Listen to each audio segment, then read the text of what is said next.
Buenas tardes, mi nombre es Hugo Novotny y voy a presentar esta segunda edición de Apuntes de Psicología. Este libro fue en su primera edición presentado personalmente por el autor acá cerca en la Feria del Libro de Rosario en agosto del 2006, hace exactamente 6 años. Se agotó hace tiempo, entonces hoy estamos ya con la segunda edición que, bueno, intentaremos presentar viendo además algunos tramos de esa presentación original del autor.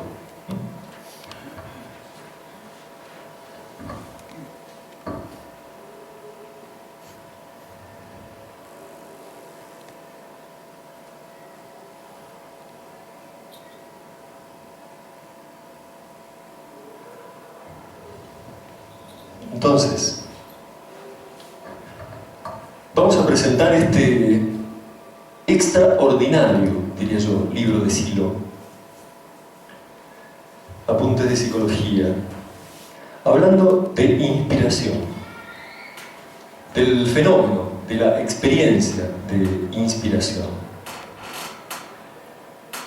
Porque hoy en día se escucha mucho esta palabra, seguramente lo han escuchado, pero en cada contexto que hay que pensar, ¿no? O sea, hace poco vi la propaganda de un barrio cerrado, tipo country, con sus eslogans que decían la inspiración de la naturaleza, okay. La inspiración de la comodidad, bueno. La inspiración de la seguridad. Qué absurdo, ¿no? O sea, ¿cómo puede ser que la seguridad inspire, digamos? Bueno, es evidente que se conoce bastante poco acerca del tema y que además el sistema lo malea con un interés totalmente mercantilista. Entonces se lo usa mucho por las agencias de publicidad y psicólogos que trabajan para ellas de una forma completamente virtual y vacía. Pero si vamos en serio, cuando uno en general escucha inspiración, uno inmediatamente piensa en grandes artistas, en poetas, músicos, pintores. Y parece que se trata entonces de un fenómeno que está reservado para unos pocos elegidos que nacieron con ese don. Y que ese don se tiene entonces así, se tiene o no se tiene, digamos. Y el problema es que realmente es un tema poco estudiado, y lo era en la psicología, hasta el surgimiento, hasta la aparición de la psicología de lo profundo de Silo. Y tampoco se le presta mucha atención en la vida cotidiana de las personas a este tema, porque en realidad todos nosotros, en diferentes momentos, situaciones, y diríamos inclusive niveles de conciencia, bueno, ahora lo vamos a decir más en detalle, hemos experimentado este tipo de estado no habitual. Seguramente todos, o alguna vez, hemos estado enamorados, por ejemplo, o hemos tenido algún pálpito, o hemos de repente comprendido una situación en su raíz de manera así integral, instantánea. O bien podría ser, ¿te acaba de pasar? Ah, habías dejado la leche en el fuego, bueno.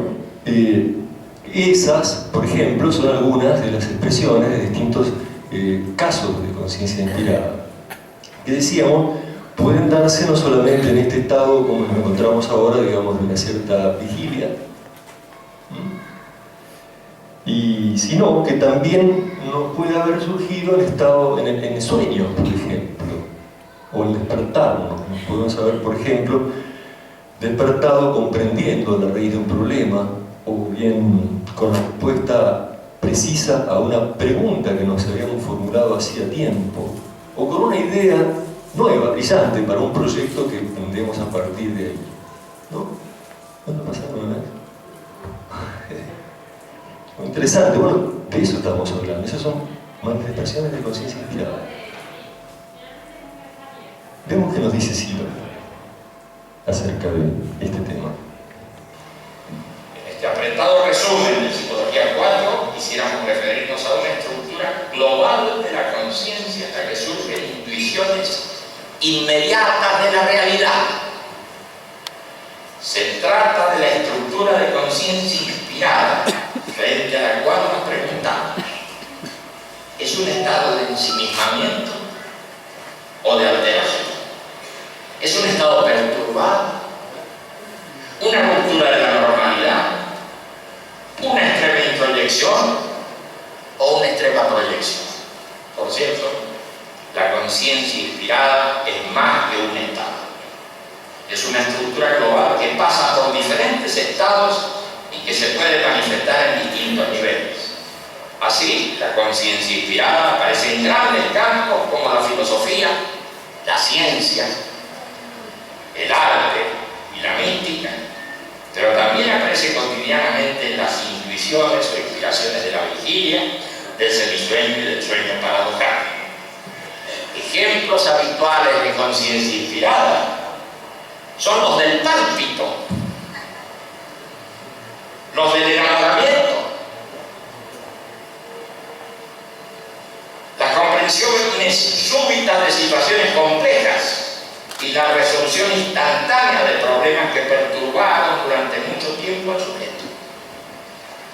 Sin embargo, los casos que mencionamos no garantizan el acierto, la verdad o la coincidencia del fenómeno respecto a su objeto, aunque los registros de certeza que nos acompañan son de gran importancia y de profundo significado.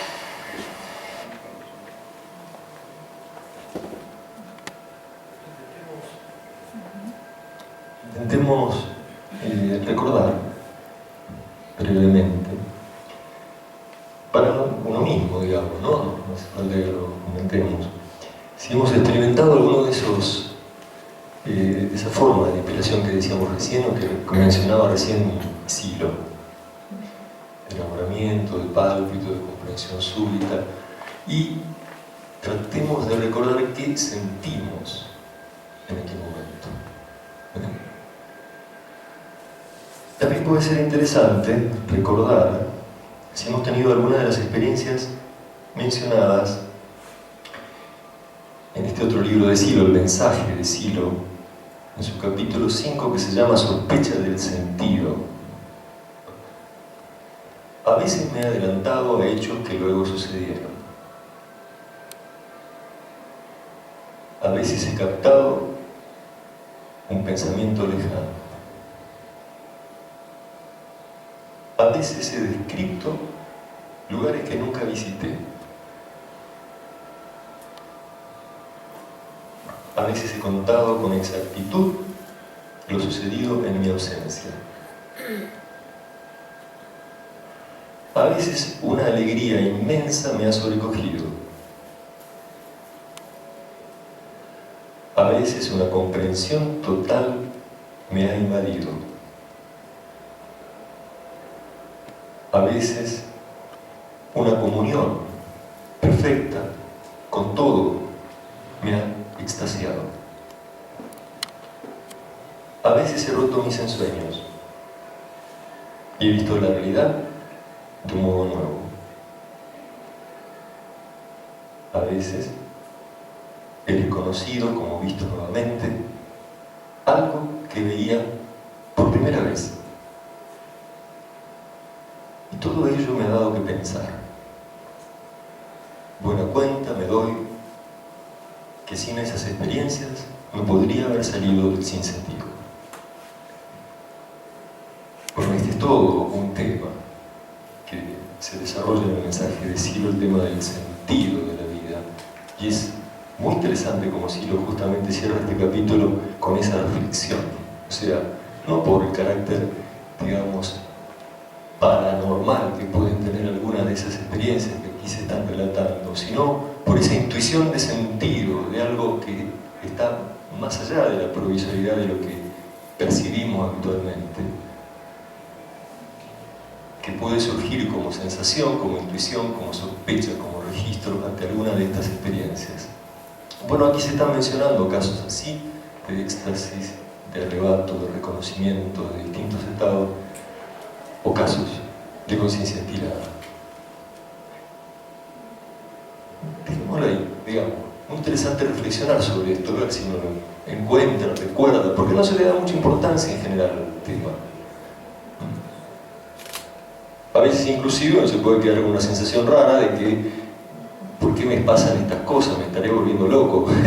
Y a veces ni siquiera se anima a contarle a otro para que no piensen raro de uno que tiene ese tipo de, ¿no?, intuiciones. Bueno, la psicología de Silo justamente enfoca de lleno este tema, le abre un espacio de estudio y de comprensión y de desarrollo. Y además, también de predisposición hacia esos estados de conciencia inspirada, que ahora vamos a llegar a eso. Pero es muy interesante considerar, como decíamos al comienzo, experiencias significativas que podríamos haber tenido no solo en la vigilia, sino también en sueño o semisueño. Hay muchos ejemplos de inspiración en el sueño, algunos de los cuales son mencionados por Silo en Psicología 4. Este libro tiene 4 partes: Psicología 1, Psicología 2, Psicología 3, Psicología 4. En la 4 menciona el caso de la escritora Mary Shelley y su obra Frankenstein, o el Prometeo moderno, o el caso del químico Kekulé y la notación química del benceno. Recuerda Silo, Kekulé soñó una noche con varias serpientes entrelazadas que le sirvieron de inspiración para desarrollar las notaciones de la química orgánica. Sin duda que su preocupación constante por formular los enlaces entre sustancias siguió actuando aún en el nivel del sueño paradojal para tomar la vía de la representación alegórica.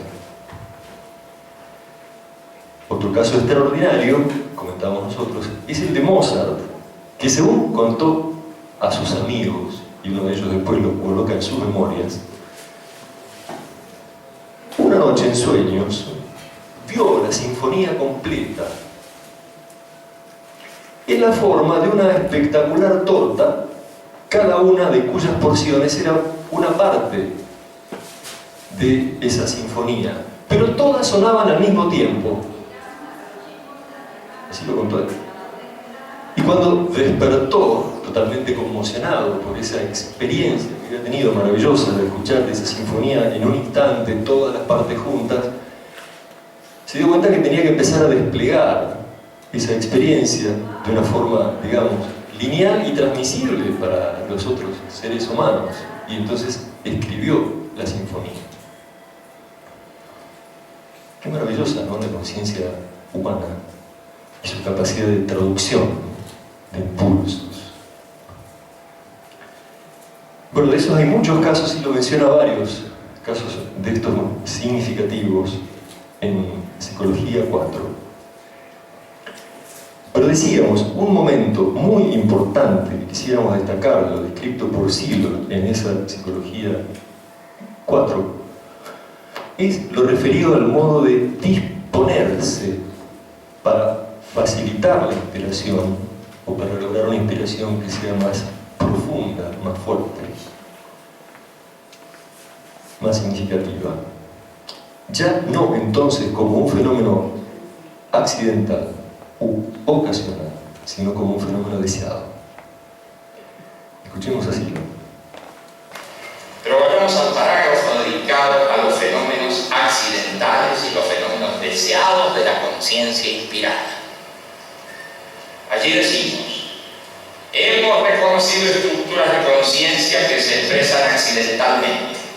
También observamos configuraciones que responden a deseos o planes de quien se pone en una particular situación mental con el propósito de hacer surgir el fenómeno. Desde luego, tal cosa a veces funciona y a veces no, como ocurre con ese deseo de inspiración artística, que a veces funciona y a veces no. O a ese enamoramiento, que a veces no llega. Esa es la mística, especialmente, donde la búsqueda de inspiración ha hecho surgir prácticas y sistemas psicológicos que han tenido y tienen desparejos y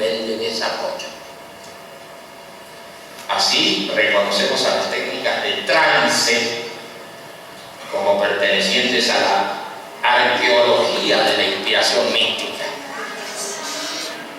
Al trance lo encontramos en las formas más antiguas de la magia y la religión. Para provocarlo, los pueblos han apelado a la preparación de bebidas vegetales más o menos tóxicas y a la aspiración de humos o vapores. Otras técnicas más elaboradas, en el sentido de permitir al sujeto controlar y hacer progresar su experiencia mística, se han ido depurando a lo largo del tiempo. Las danzas rituales, las ceremonias repetitivas y agotadoras, los ayunos, las oraciones, los ejercicios de concentración y meditación han tenido a lo largo del tiempo considerable evolución. Es de observar que algunas de estas técnicas logran la sustitución del propio yo por otra entidad espiritual o divina.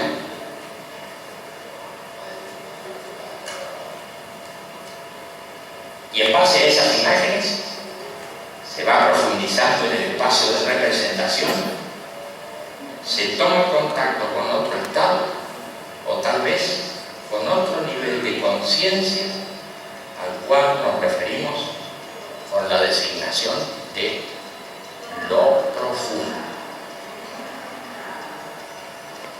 La investigación de esta posibilidad del psiquismo queda abierta en el tramo final de nuestras fuentes de psicología. Nada más y muchas gracias.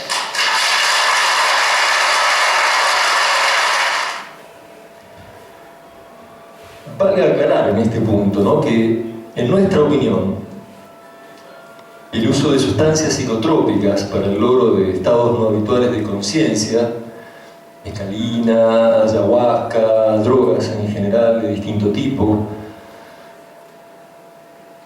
que pueden haber formado parte justamente de la arqueología mística de algún momento de la evolución humana,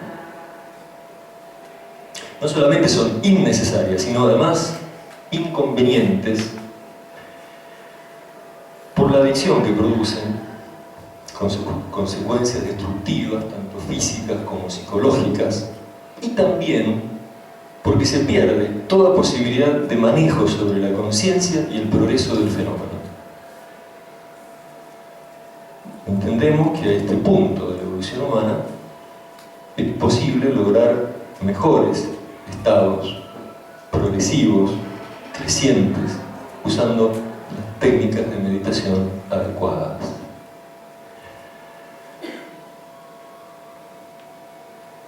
Bueno, eso no lo dice Silo en el libro, pero es un agregadito que para quienes practicamos un poco sus justamente prácticas ha sido fruto de la comprensión, digamos, de la experiencia, ¿no? Cada cual hace campaña a su modo, diría nuestro amigo Salvatore. Pero a esta altura es necesario destacar un concepto fundamental en la concepción psicológica de Silo, que es el concepto de yo. Una entidad muy real para la psicología clásica y sin duda también para el sistema en que vivimos todavía. Un sistema individualista, egoísta, basado en la competencia y en el consumo, un sistema que, aunque debilitado y en desintegración acelerada, nos hace sentir aún como muy valioso el yo. En la visión de Silo, entre tantos cambios que se están produciendo en este particular momento de la historia que nos ha tocado vivir, uno de los más profundos cambios en la conciencia misma de los seres humanos es el tránsito del yo al nosotros.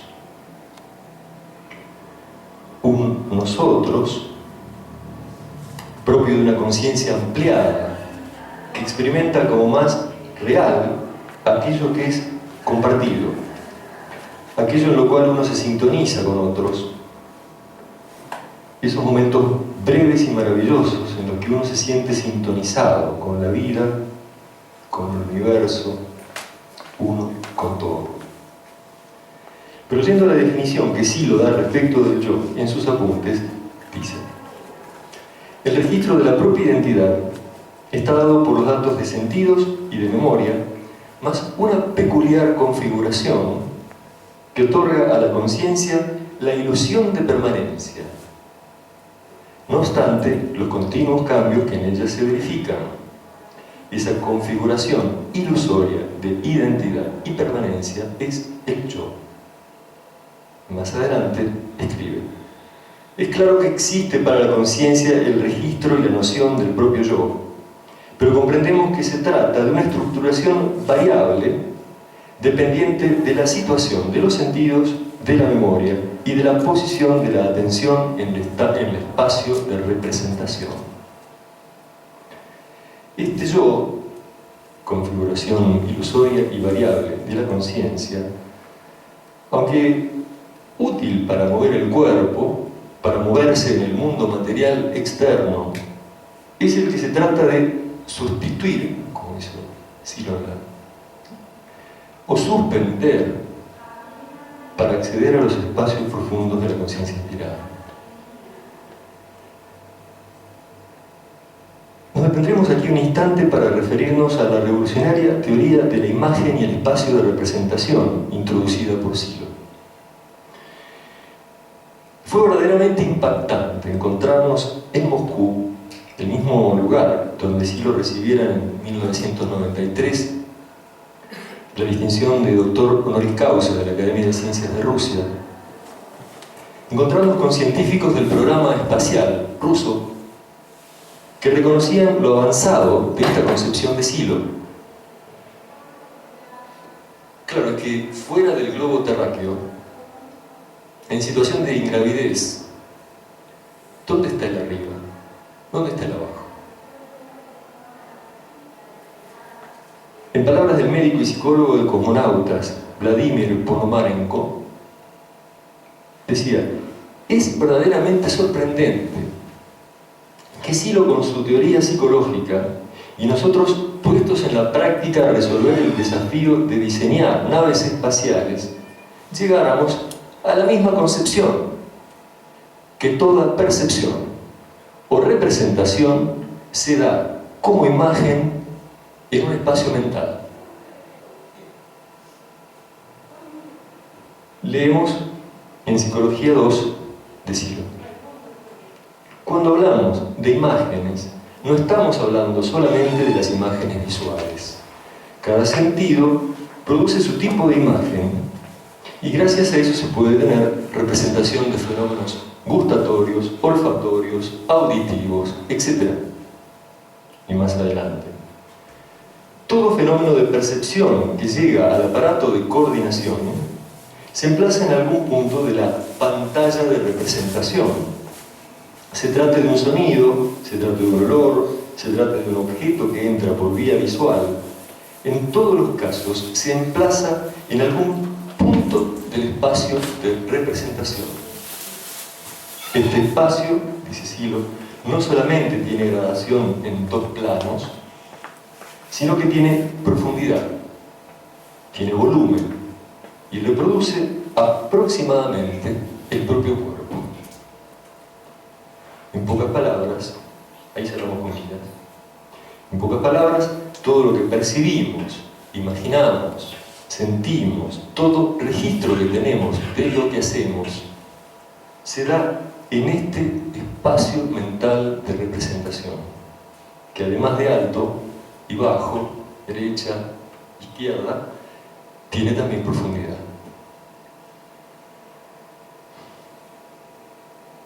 Pues bien, en su Psicología 3, Sylow nos habla de fenómenos que se producen cuando la conciencia es capaz de internalizarse hacia lo profundo del espacio de representación.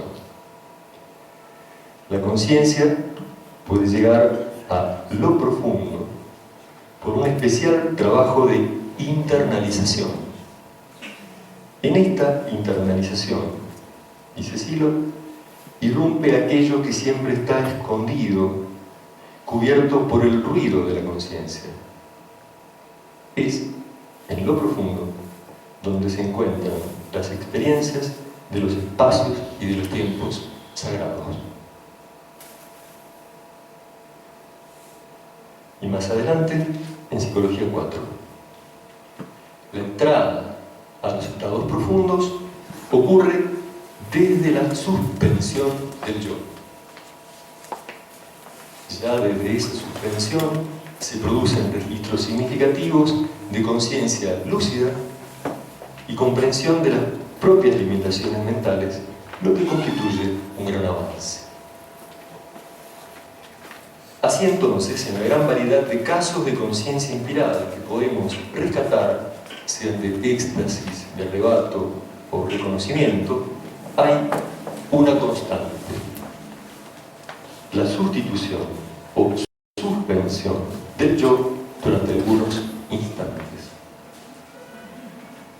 Sea el yo sustituido por, como decía Silo, un espíritu, divinidad o entidad espiritual, como sucede por ejemplo en el caso del chamanismo o del budismo tibetano, o sea el yo suspendido, entrando en un cierto vacío o silencio de percepciones, recuerdos y representaciones, como en algunas formas de meditación más avanzada. Se puede acceder a lo profundo si se trabaja en la dirección y forma adecuada. Bueno, intentaremos, si les parece, brevemente, para finalizar, acercarnos a esta experiencia con una breve meditación incluida en el mensaje de Silo. Una práctica que no requiere una larga preparación ni capacitación previa, pero sí el claro propósito de contacto con lo profundo de la conciencia. Es la meditación del ¿quién soy? ¿Les parece? Un par de minutos. Podemos aflojarlo un poco, si quieren, si les gusta, si no hace falta, podemos entornar los ojos, aflojar el corazón, el cuerpo, y quitar la mente.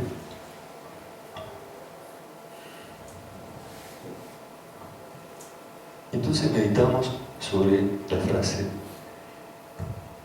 no dejes pasar tu vida sin preguntarte ¿quién soy?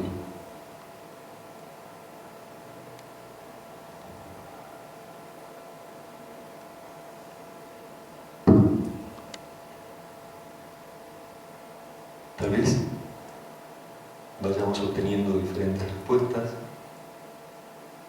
que se reemplazan unas a otras sin convencernos completamente cada vez. Nos preguntamos ¿quién soy? Dejando fluir las respuestas.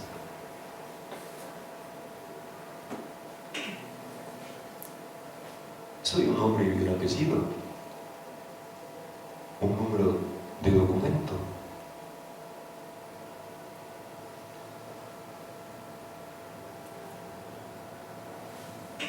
¿Soy el mismo a la mañana que a la tarde o a la noche?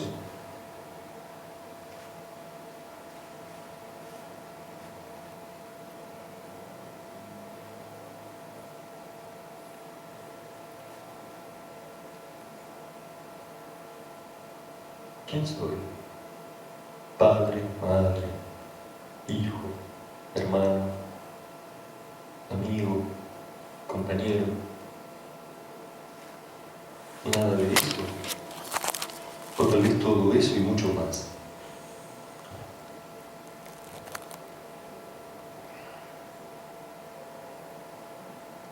¿Quién soy? ¿Soy este cuerpo? ¿Soy mis pensamientos? Sí. ¿Quién soy más allá de las formas y los nombres?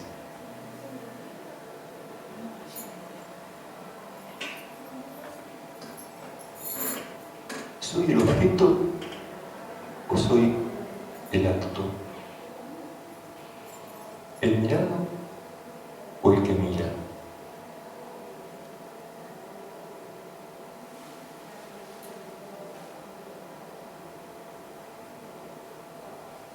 ¿Quién soy?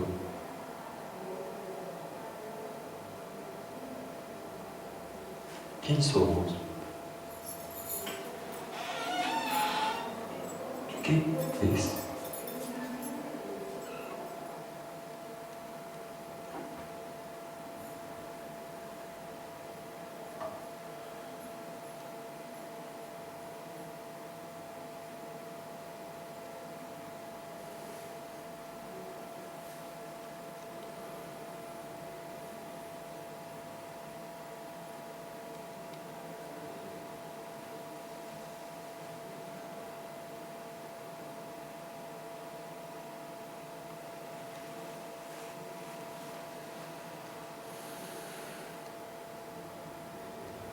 Agradeciendo internamente por este breve instante de silencio, tan reconfortante, y que bien podría servir de preludio para una experiencia de inspiración. Volvemos aquí, a San Lorenzo, 12 de agosto del 2012.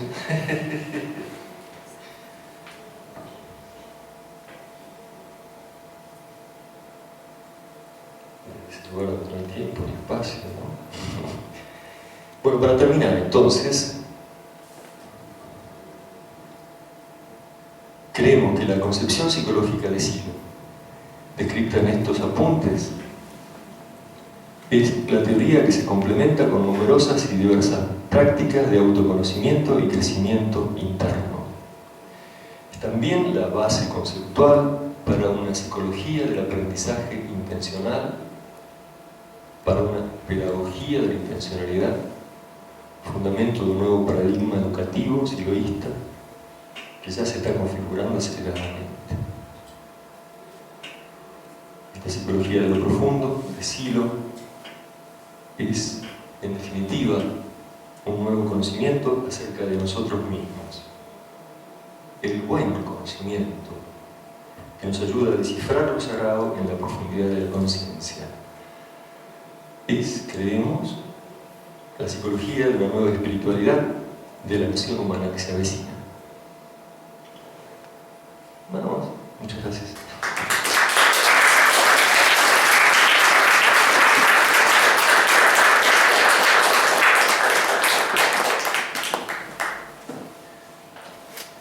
Voy a dar lugar a los amigos que van a contarles un poco de sus experiencias.